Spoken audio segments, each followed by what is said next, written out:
अस्सलाम वालेकुम, नमस्ते, सत श्री अकाल। उम्मीद करता हूँ ठीक होंगे, खुश होंगे दोस्तों। जहाँ रहें खुश रहें, माँ बाप का ख्याल करें क्योंकि माँ बाप हैं तो सभी कुछ है। दोस्तों आज की हमारी वीडियो है लेटेस्ट। स्टार्ट करते हैं वीडियो को। दोस्तों ईरान एक ऐसा देश जो एक समय पर भारत का दूसरा सबसे बड़ा क्रूड ऑयल सप्लायर कंट्री माना जाता था, जो कि एक दिन में भारत को करीब 4,25,000 बैरल कच्चे तेल की सप्लाई करता था। लेकिन कल अचानक से ऐसा क्या हो गया कि ईरान ने भारत से सिर्फ 200 किलोमीटर दूर यूएई से मैंगलोर पोर्ट पर आ रहे एक शिप के ऊपर हमले कर दिए, जिसके बाद उस शिप पर आग लगी और रखे हुए कई केमिकल्स जल गए। बताया ये भी जा रहा है कि उस शिप के ऊपर करीब 20 भारतीय सवार थे। लेकिन अच्छी बात यह है कि किसी को अभी तक कोई नुकसान नहीं हुआ है। लेकिन इस तरीके की हरकत ईरान अब भारत के बिल्कुल दरवाजे पर करना शुरू कर चुका है। लेकिन ईरान शायद अपने घमंड में ये चीजें भूल चुका है कि जिस देश के साथ ये दुश्मनी मोल ले रहा है, इस देश ने कितनी बढ़ चढ़ के इसकी मदद की है। भारत वो देश है जिसने ईरान की उस समय पर मदद की जब अमेरिका ने ईरान के ऊपर सैंक्शंस लगा दिए थे। और आप मान सकते हैं कि ईरान की इस हरकत के बाद ईरान ने अपने ही पैर पर कुल्हाड़ी मार ली है, क्योंकि भारत ईरान को कई ऐसी चीजें एक्सपोर्ट करता है जिसकी ईरान को इस समय बहुत जरूरत है। लेकिन अब शायद ये एक्सपोर्ट इफेक्ट हो सकते हैं, क्योंकि ईरान ने सिर्फ भारत के दरवाजे पर अटैक करने शुरू कर दिए हैं। पूरी डेवलपमेंट क्या है आज के इस वीडियो में समझते हैं। बस हमें सपोर्ट करने के लिए इस वीडियो को लाइक और चैनल को सब्सक्राइब जरूर कीजिएगा। देखिए, वैसे हिस्ट्री की बात की जाए तो अमेरिका ने ईरान के ऊपर 1979 पर ही रिस्ट्रिक्शंस लगा दिए थे, लेकिन इसके बावजूद भी भारत ने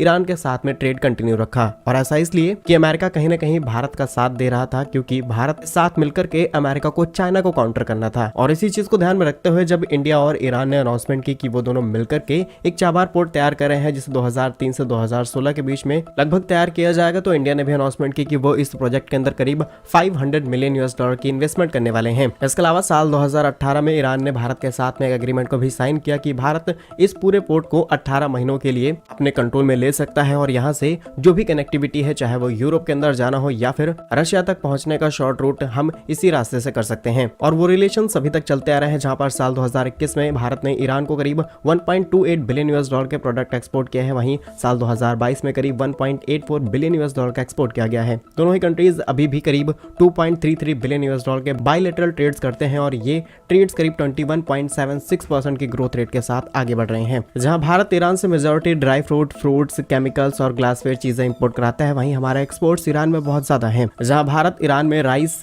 टी, बेसन और बहुत सारी फूड प्रोडक्ट एक्सपोर्ट करता है, जिसके बेसिस पर ईरान के अंदर फूड सिक्योरिटी बैलेंस पे रहती है। इसके अलावा भारत ईरान को पेट्रोकेमिकल, मशीनरी, इंस्ट्रूमेंट, मेटल्स, बहुत सारी चीजें एक्सपोर्ट करने का काम करता है। और ईरान ने जो हरकत इस समय की है, इसकी वजह से ये पूरे एक्सपोर्ट डिस्टर्ब हो सकते हैं, क्योंकि ईरान का कहीं ना कहीं डायरेक्टली सपोर्ट रहा है हुती रेबल्स की तरफ, और हुती रेबल्स सपोर्ट करते आए हैं इजराइल और हमास के बीच में हमास का। और इसी कारण रेड सी के अंदर पूरा ग्लोबल ट्रेड इस समय डिस्टर्ब हो चुका है। लेकिन ये चीजें वहीं तक रहती तो शायद कंट्रोल में रहता है, लेकिन भारत के पास में इस तरीके के इंसिडेंट हो रहे हैं, डेफिनेटली ये ग्लोबल ट्रेड को इफेक्ट करेंगे और हो सकता है कि भारत और अमेरिका मिलकर के इसके ऊपर कई बड़े एक्शंस ले सकते हैं। फिलहाल अब भारत को ईरान के साथ क्या करना चाहिए, कमेंट्स में जरूर बताइएगा। भारत कैसे ही यूजफुल इन्फॉर्मेटिव वीडियोस पाने के लिए हमारे यूट्यूब चैनल को सब्सक्राइब जरूर कर लीजिए। मिलेंगे हम आपको एक नई और इंटरेस्टिंग वीडियो में, तब तक के लिए वंदे मातरम, भारत माता की जय।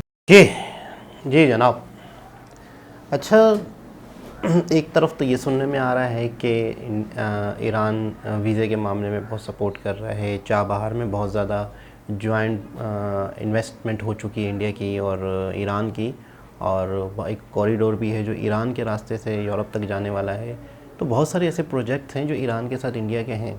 लेकिन अब ये वाला मामला अचानक हो गया, तो इसकी क्या लॉजिक है, इसकी क्या वजह है? एक बात तो मानने वाली है कि ईरान हो गया या रशिया हो गया या कोई भी ऐसा कंट्री हो गया, जब भी उस पर पाबंदियाँ लगी, लेकिन इंडिया ने उनका साथ दिया, इंडिया ने उनको सपोर्ट किया, इंडिया ने उनके साथ ट्रेड जारी रखी, क्योंकि शायद एक ऐसा ही वाहिद कंट्री इंडिया रह गया है कि जो किसी के दबाव में, किसी की प्रेशर में नहीं आता और उसे जो करना होता है वो वही करता है।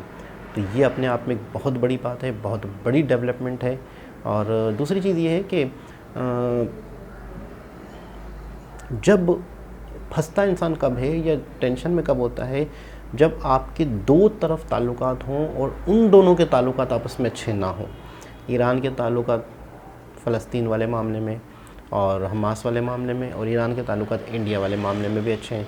अब इंडिया के और उसके हमास के कोई ताल्लुकात नहीं है या उनका लेन देन नहीं है, तो वहाँ पर बीच में जो देश होता है वो कंफ्यूज का शिकार हो जाता है, वो टेंशन का शिकार हो जाता है कि वो किस तरफ ज़्यादा झुके और किस तरफ ना झुके। तो उसे बैलेंस करके चलना होता है दुनिया के साथ, ताकि दुनिया के साथ लेन देन बरकरार रहे। और जब आपका किसी कंट्री के साथ बहुत ज़्यादा इंपोर्ट एक्सपोर्ट बन जाता है, जब बहुत सारी चीज़ें इधर से उधर हो रही होती हैं, तो फिर इस तरह के मामलात में वो डिस्टर्ब हो सकती हैं। बहुत सारे लोगों के रोज़गार को असर पड़ सकता है, बहुत सारे लोगों की अपनी कंट्री की जो इंपोर्ट एक्सपोर्ट है उसको एक तरह से झटका लग सकता है। तो बहुत सारी ऐसी चीज़ें जिसको आगे की बहुत सारी चीज़ों को देख के करना चाहिए। हम बहुत सारे ऐसे फ़ैसले ले लेते हैं जिसका आइंदा का रिज़ल्ट नहीं देखते कि क्या हो सकता है, क्या नहीं हो सकता।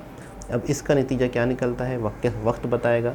लेकिन इंडिया ने इसमें कोई शक नहीं कि हमेशा रशिया को सपोर्ट किया, पाबंदियों के बावजूद भी।